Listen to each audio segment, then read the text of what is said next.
ये प्रवचन संत शिरोमणि कबीर के प्रति गहरे लगाव और उनके पद पीवत रामरस लगी खुमारी के आध्यात्मिक अर्थ पर केंद्रित है।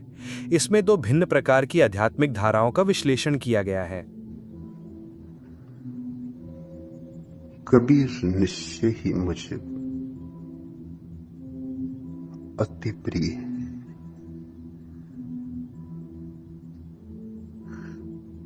कारण बहुत हैं।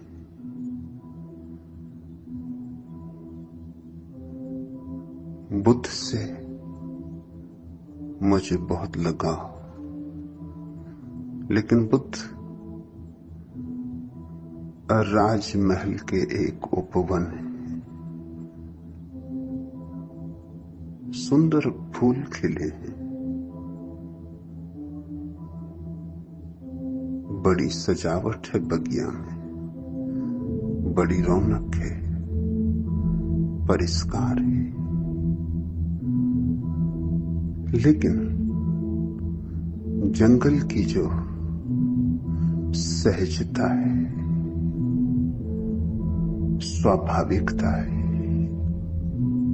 उसका अभाव है। बुद्ध अगर उपवन है तो कबीर जंगल है। जंगल का अपना सौंदर्य है, अछूता, कुंवारा, न तो मालियों ने संवारा है, न शिक्षा है, न संस्कार है, न ज्ञान है, और फिर भी परम प्रकाश का अनुभव हुआ है। शिक्षित परिष्कृत व्यक्ति को जब परम प्रकाश का अनुभव होता है तो स्वभावतः उसकी अभिव्यक्ति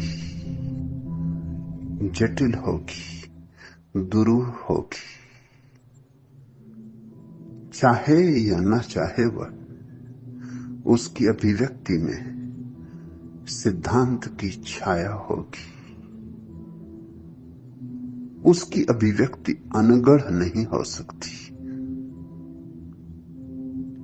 कबीर की अभिव्यक्ति अनगढ़ है। ऐसा हीरा जो अभी अभी खान से निकला, जौहरी के हाथ ही नहीं पड़ा, न छेनी लगी, न पहलू उभरे, वैसा ही है जैसा परमात्मा ने बनाया था। आदमी ने अभी अपने हस्ताक्षर नहीं किए। इसलिए दूर हिमालय के पहाड़ों पर कुंवारे जंगलों में जो सन्नाटा है, जो संगीत है, जो गहन मौन है, जो प्रगाढ़ शांति है, वैसी ही कुछ कबीर में है। कबीर के साथ ही भारत में बुद्धों की एक नई श्रृंखला शुरू होती।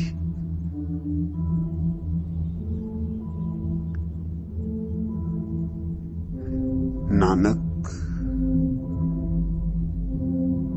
रैदास, फरीद, मीरा, सहजो, दया, ये एक अलग ही श्रृंखला है। बुद्ध, महावीर, कृष्ण, ये एक अलग ही श्रृंखला है। बुद्ध, महावीर और कृष्ण राजमहलों के गीत हैं। कबीर, नानक, फरीद, झोंपड़ों में बजी वीणा है। राजमहल में गीत का पैदा हो जाना बहुत आसान, न हो तो आश्चर्य, हो तो कोई आश्चर्य नहीं। राजमहलों में जो रहा है ऊब ही जाएगा। राजमहलों में जो जिया है जगत से उसकी आसक्ति टूट ही जाएगी। लाख संभालना चाहे, बचाना चाहे, बहुत मुश्किल है बचाना। निर्धन को धन में आशा होती, लगता है मिल जाएगा धन तो सब मिल जाएगा, फिर पाने को कुछ और क्या। लेकिन जिसको सब मिला है उसकी आशा के लिए कोई आकाश नहीं बचता। उसके हाथ तो सिर्फ निराशा रह जाती, हताशा रह जाती। बुद्ध के पास सब था, कबीर के पास कुछ भी नहीं। बुद्ध के पास क्या नहीं था, कबीर के पास क्या था। इसलिए बुद्ध अगर संसार की आपाधापी से छूट गए, ये दौड़ अगर व्यर्थ हो गई तो नहीं कोई आश्चर्य। राजमहलों में रह के भी अगर कोई संन्यास्त न हो तो महामूढ़ होगा, मंदबुद्धि होगा। सिर्फ इसका सबूत देगा। झोंपड़ों में रह के भी कबीर तो जुलाहे थे।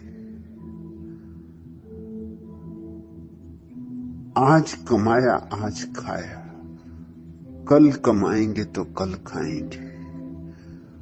इतना भी नहीं था पास कि कल के लिए भी निश्चिंत बैठ सके।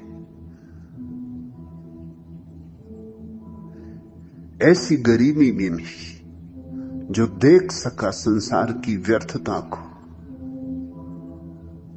उसके पास महान प्रज्ञा होनी चाहिए। बुद्ध देख सके तो ठीक, महावीर देख सके तो ठीक, लेकिन कबीर देख सके तो बात अनहोनी है। जैसा मैंने कहा कि महलों में सिर्फ बुद्धू ही उलझे रह सकते, वैसे ही यह भी स्मरण रखना है कि झोपड़ों में केवल अति प्रज्ञावान ही बुद्धत्व को उपलब्ध हो सकते हैं। इसलिए कबीर से स्वभावतः मेरा लगाव गहरा हो जाता है। और चूंकि कबीर अनगढ़ हैं, उनकी वाणी में एक चोट है।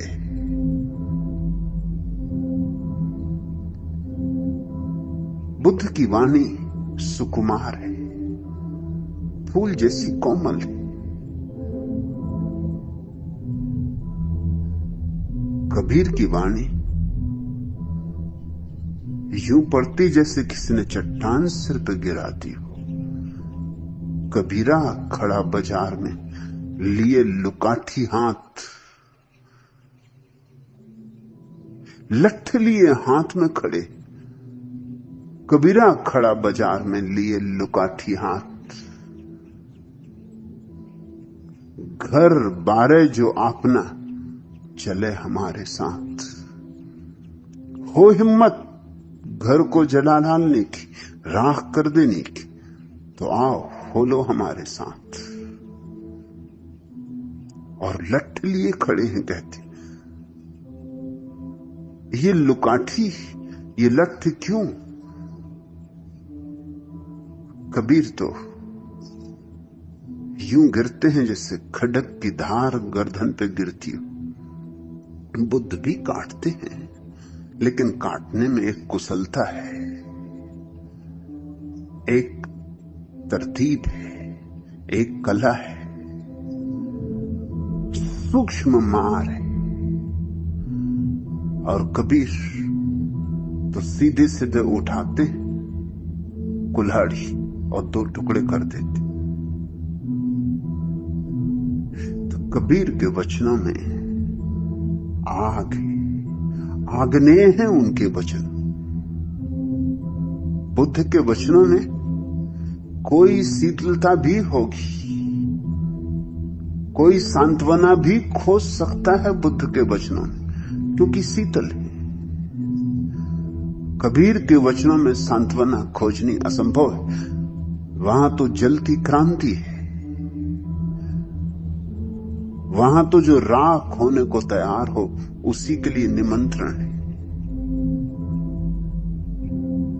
फिर क्योंकि बुद्ध की सारी दीक्षा, सारी शिक्षा तर्क की थी, एक राजकुमार की तरह उन्हें शिक्षित दीक्षित किया गया था, इसलिए जब वे बोलते हैं तो उनकी अभिव्यक्ति में तर्क का आधार है, दार्शनिकता है, गणित है। लेकिन कबीर बेबूझ, पहेली, उलटबांसी, तर्क का उन्हें कुछ पता ही नहीं, संगति का उन्हें कुछ हिसाब ही नहीं। क्योंकि संगति बिठाने का उन्हें कुछ पता ही नहीं है, इसलिए सत्य उनमें जिस परिपूर्णता से प्रकट हुआ है वैसा बुद्ध में नहीं हो सकता। बुद्ध में तो सत्य कट छट के आएगा, निखार लेके आएगा, सत्य ऐसा आएगा जो तुम्हारी बुद्धि को रुचे, पचे। सत्य में बुद्ध के साथ राजी हो जाना बहुत कठिन नहीं। बुद्ध की पूरी प्रक्रिया बुद्धिवादी है, रैशनल है। इसलिए बुद्ध ने उन सारे प्रश्नों को ही कभी उठाया नहीं, इनकार ही कर दिया, उन प्रश्नों को अव्याख्य कह दिया। जिन प्रश्नों में विरोधाभास अनिवार्य है, जिन्हें कहना हो तो कबीर की उलटबांसी ही कहनी पड़ेगी। जिसे कबीर कहते हैं, एक अचंभा मैंने देखा, नदिया लागी आग। बुद्ध नहीं कह सकते। अचंभा उन्होंने भी देखा है, नदिया में लगी आग उनने भी देखी, लेकिन बुद्ध कह नहीं सकते। ये उनकी शिक्षा दीक्षा रोकेगी कि ये कैसे कहूं, प्रमाण कहां से लाऊंगा, तर्क कहां से जुटाऊंगा, ये बात तो देखी। इसलिए बुद्ध कहते हैं मैं विधि बताऊंगा कि तुम्हें भी ले चलूं उस नदी के किनारे, फिर तुम ही देख लेना, देख लोगे तो समझ लोगे। मगर मैं ना कहूंगा कि नदियां में आग लगी, वो बात ही मत पूछो। चलने की राह पूछो, पहुंचने का मार्ग पूछो, विधि पूछो, विधान पूछो, मगर ये ना पूछो कि वह अनुभव क्या है। कबीर गांव के गंवार है, बेफिक्री से कह देते हैं कि नदी में आग लगी। नदी में कहीं आग लगती? विवाद करने बैठोगे तो कबीर मुश्किल में पड़ेंगे। कैसे समझाएंगे कि नदी में आग लगी? कबीर ऐसे बहुत से अचंभों की बातें करते हैं। मछली चढ़ गई रूख, वृक्ष पे मछली चढ़ गई। मछली के कोई पैर होते कि वृक्ष पे चढ़ जाए? कभी सुना है, देखा कि वृक्ष पे मछली चढ़ जाए? लेकिन कबीर जब कह रहे हैं तो उनका प्रयोजन, लेकिन प्रयोजन तर्कातीत है। मगर कबीर को फिक्र कहां कि बात तर्क में बैठती या नहीं, गणित के ढांचे में समाती या नहीं। कबीर को चिंता ही नहीं। कबीर को कोई ऐसी शिक्षा दीक्षा नहीं मिली जिसमें ढांचे में बिठालना हो। चौखटों में तर्क के बिठालने का उनको कोई स्मरण ही नहीं। अभी अभी पश्चिम के कुछ चित्रकारों ने अपनी कलाकृतियों में फ्रेम लगाना, चौखट लगाना बंद कर दिया है। पूछे जाने पर उन चित्रकारों ने कहा कि जगत में किसी चीज पर कोई फ्रेम तो होती नहीं। जैसे तुमने एक सूर्यास्त का चित्र बनाया तो सूर्यास्त पर तो कोई फ्रेम होती नहीं कि यहां शुरू हुआ और यहां समाप्त हुआ। न कहीं शुरू होता न कहीं समाप्त होता, फैलता ही चला जाता है दोनों तरफ अनंत में, अनंत दिशाओं में फैलता चला जाता, सब आयामों में फैलता चला जाता। लेकिन जब तुम चित्र बनाओगे तो तुम्हारे कैनवस की तो सीमा होगी, फिर सीमा ही नहीं होगी। तुम चित्र को फ्रेम भी दोगे, सुनहला, सुंदर, बेशकीमती, और फ्रेम देते ही इन चित्रकारों का कहना है कि तुम्हारा सूर्यास्त झूठ हो गया। असली सूर्यास्त पर तो कोई फ्रेम न था, कोई चौखट न थी। तुमने ये चौखट कैसे जड़ दी? तर्क भी एक चौखट है, सुंदर चौखट है, बड़ी सुनहली है, खूब नक्काशी है उसमें, बड़ा बारीक काम है, बड़ी कारीगरी है, लेकिन सत्य पर कोई चौखट नहीं होती। बुद्ध ने और महावीर ने जो कहा है उस पर तर्क की चौखट है। मजबूरी थी उनकी, उनको ही मुश्किल था ये कहना। उनकी सारी शिक्षा दीक्षा यूं थी कि ऐसी बेबूझ बात जो कबीर कह सकते हैं बेशर्मी से, कोई लाज नहीं, कोई संकोच नहीं, वैसी बुद्ध महावीर कैसे कहें? उनको खुद ही अड़चन मालूम होती कि कोई अगर और कहता तो हम विरोध करते, तो हम कैसे कहें? देखा तो उन्होंने भी है सूर्यास्त जिस पे कोई सीमा नहीं है, देखा तो उन्होंने भी असीम को है, अनंत को है, जिसमें सारी असंगतियां तिरोहित हो जाती और सारे विरोध लीन हो जाते। लेकिन जब कहा है तो बड़े तर्क से समारे ढंग से कहा है। इसलिए स्वभावतः बुद्ध के पास विचारशील चिंतकों का समूह इकट्ठा हुआ, पंडित इकट्ठे हुए, ज्ञानी इकट्ठे हुए, दार्शनिक इकट्ठे हुए। जितने दार्शनिकों को बुद्ध ने प्रभावित किया, संभवतः किसी व्यक्ति ने कभी प्रभावित नहीं किया। दुनिया में दर्शन शास्त्र की जितनी शाखाएं प्रशाखाएं पैदा हुई, वे सभी शाखा प्रशाखाएं, वे सभी अंग उपांग अकेले बुद्ध की धारा में भी पैदा हुए। अगर बुद्ध के दर्शन की पूरी गंगा को कोई समझ ले तो इस दुनिया में कहीं भी किसी भी तरह का कोई दर्शन पैदा हुआ हो वो उसकी समझ में आ जाएगा। एक तरफ सारी दुनिया का दर्शन शास्त्र और एक तरफ बुद्ध की अकेली गंगा, दोनों समतौल हो जाते। फायदा भी हुआ बुद्ध को यूं कि दार्शनिक इकट्ठे हुए और दार्शनिक निखार देते चले गए, लेकिन बात जितनी निखरी उतनी हवाई हो गई, उतनी वास्तविक न रह गई। उतनी शाब्दिक हो गई, ये नुकसान भी हुआ। हर लाभ के साथ नुकसान जुड़े। बुद्ध की बड़ी छाप पड़ी, सारा एशिया बुद्ध से प्रभावित हुआ। कबीर के पास कौन इकट्ठा हुआ? न कोई दार्शनिक आए, न कोई चिंतक आए, न कोई विचारक आए। उनको तो बात जची ही नहीं। उनको बात जचती कैसे? कबीर के पास कोई तर्क तो थे नहीं। अब कबीर लाख कहें कि मैंने अपनी आंख से देखा है कि नदी में आग लगी, मगर कौन मानेगा? ये लोग कहेंगे पागल हो।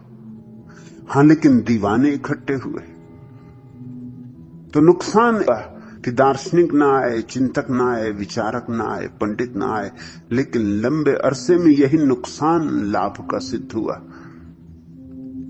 दीवाने आए, मस्ताने आए, परवाने आए, होश गंवाने आए। एक और ही तरह के लोगों की जमात बैठी। तो कबीर के वचनों में एक अखंडता है, एक परिपूर्णता है। लेकिन जब भी किसी चीज में परिपूर्णता होगी तो उसे तर्क के पार जाना पड़ेगा। उसे तर्क की चौखट को पीछे छोड़ना ही छोड़ना पड़ेगा। इसलिए कबीर से मुझे प्रेम है। और कबीर ने फिर एक नई धारा को जन्म दिया, उजड संतों की धारा।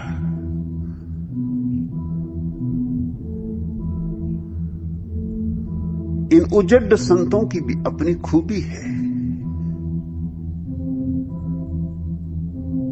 वही खूबी जो जंगल के सन्नाटे में होती, कि सागर में उठे तूफान में होती, कि पहाड़ पर लग गई आग में होती। वही कुंवारापन, वही अलमस्ती, वही खुमारी। कबीर को यूं समझो कि जैसे उमर खयाम और बुद्ध दोनों का मिलन हो गया। जैसे उमर खयाम और बुद्ध दोनों एक संगम बन गए। तो कबीर ने अलमस्तों की, फकीरों की, फकड़ों की एक अलग श्रृंखला को जन्म दिया।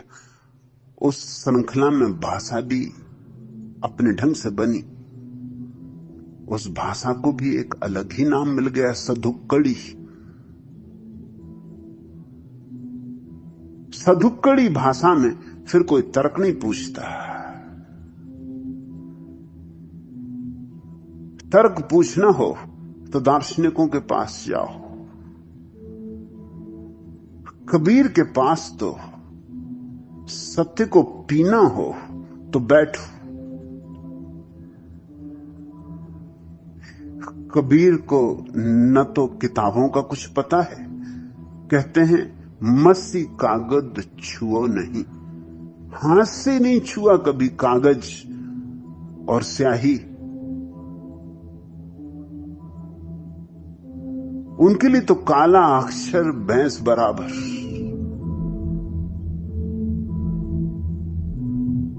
वेद किताब इन दोनों का तो बहुत विरोध किया कि दोनों को अलग करो, हटाओ। इन्हीं से बीच में बाधा बन रही।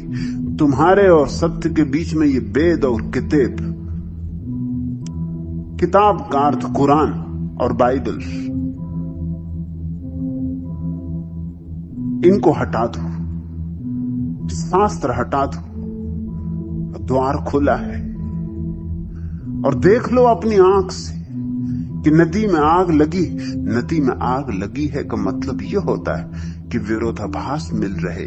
जो नहीं होना चाहिए वह हो रहा है। ऐसा जगत यह रहस्यमय है। इसे रहस्य शून्य ना करो। इसे तर्क की चौखटों में बिठाकर मारो मत, सुखाओ मत। इसके प्राणों को नष्ट ना करो। इसलिए कबीर से आनंद मैत्रेय निश्चित ही मुझे लगाव है, और उनके एक एक वचन में हजार हजार वेद और किताब समा सकते। अब यही छोटा सा वचन, पीबत रामरस लगी खुमारी। ठीक ऐसा ही नानक ने कहा है, नाम खुमारी नानका चढ़ी रहे दिन रात। ये सब एक ही जमात के फक्कड़ हैं। ये सब रिंद पियक्कड़ है।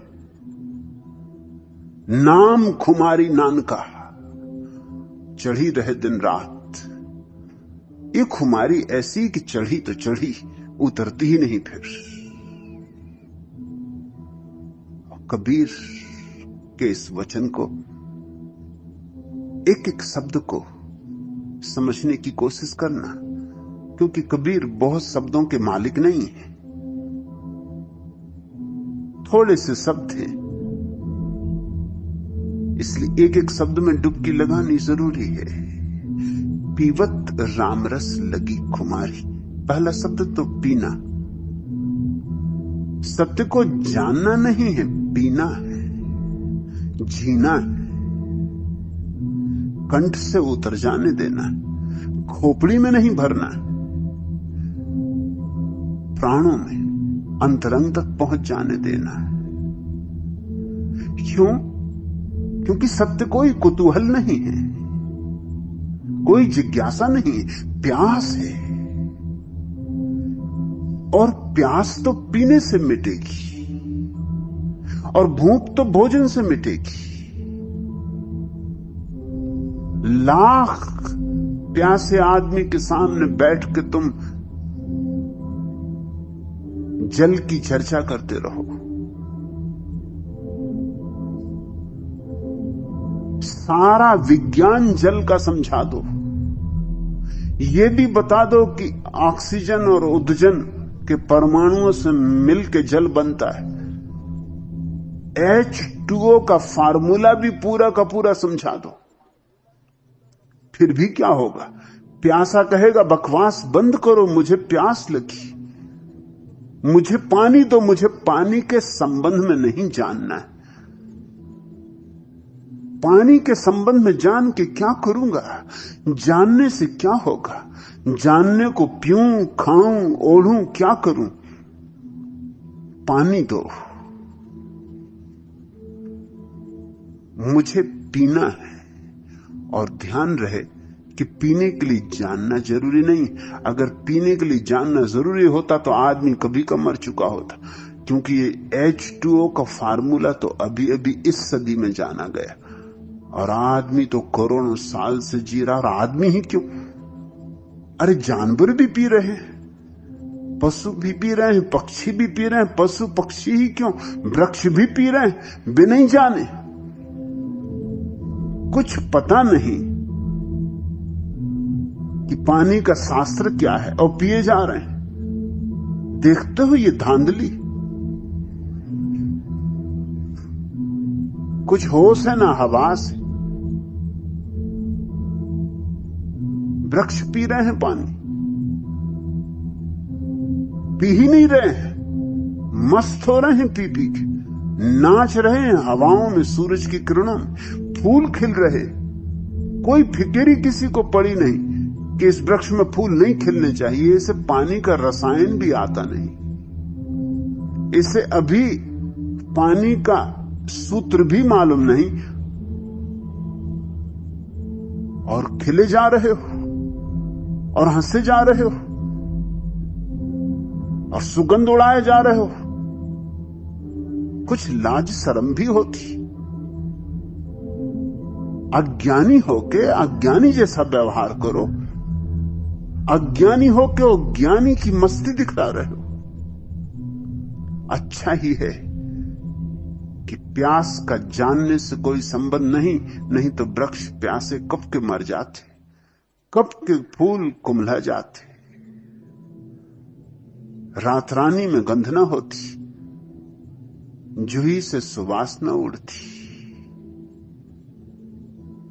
गुलाब न खिलते, कमल न खिलते, पशु पक्षी मर जाते, आदमी ही न जी सकता था। जानना और अनुभव अलग अलग बातें, इसलिए पीने पर जोर है। पीवत राम रस लगी खुमारी, पियो। और इसलिए कबीर एक धारा का प्रतिनिधित्व बुद्ध और महावीर करते हैं, जिनकी आध्यात्मिकता को एक सुसज्जित, परिष्कृत और व्यवस्थित राजमहल के उपवन के समान बताया गया है। वे राजसी पृष्ठभूमि से आए थे, इसलिए उनके लिए संसार की निरर्थकता को देखकर उसका त्याग करना एक स्वाभाविक परिणाम था। उनकी शिक्षाएं तर्कपूर्ण, दार्शनिक और व्यवस्थित हैं, जो बुद्धिजीवियों और पंडितों को आकर्षित करती हैं। दूसरी धारा कबीर से शुरू होती है, जिसमें नानक, रैदास और मीरा जैसे संत शामिल हैं। इनकी आध्यात्मिकता एक अछूते, अनगढ़ जंगल की तरह है। कबीर एक गरीब जुलाहे थे और ऐसी निर्धनता में रहकर भी संसार की व्यर्थता को पहचान लेना उनकी महान प्रज्ञा का प्रमाण है। उनकी वाणी सीधी, चोट करने वाली और विरोधाभासों यानी उलटबासी से भरी है, जैसे नदियां लागी आग। उनकी भाषा तार्किक चौखटों में बंधी नहीं है, इसलिए वह सत्य को उसकी पूरी समग्रता में प्रकट करती है। ये धारा दार्शनिकों को नहीं, बल्कि दीवानों और मस्तानों को आकर्षित करती है। प्रवचन पीवत राम रस लगी खुमारी के अर्थ को गहराई से समझाता है।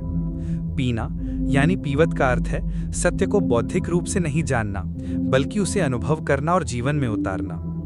रामरस, इसका अर्थ दशरथ पुत्र राम से नहीं, बल्कि उस परम सत्य या ब्रह्मानुभव के रस से है, जिसे उपनिषदों में रसो वही सह कहा गया है।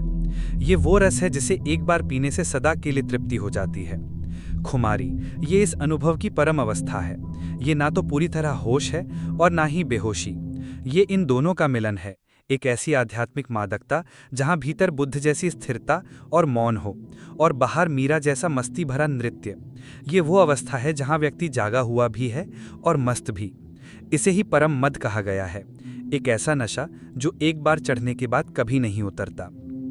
अंततः ये प्रवचन इस बात पर जोर देता है कि ब्रह्मानुभाव एक गहन मादकता और मस्ती की अवस्था है, और कबीर जैसे संत इस अनगढ़, प्रत्यक्ष और जीवंत मार्ग के सर्वश्रेष्ठ प्रतीक हैं।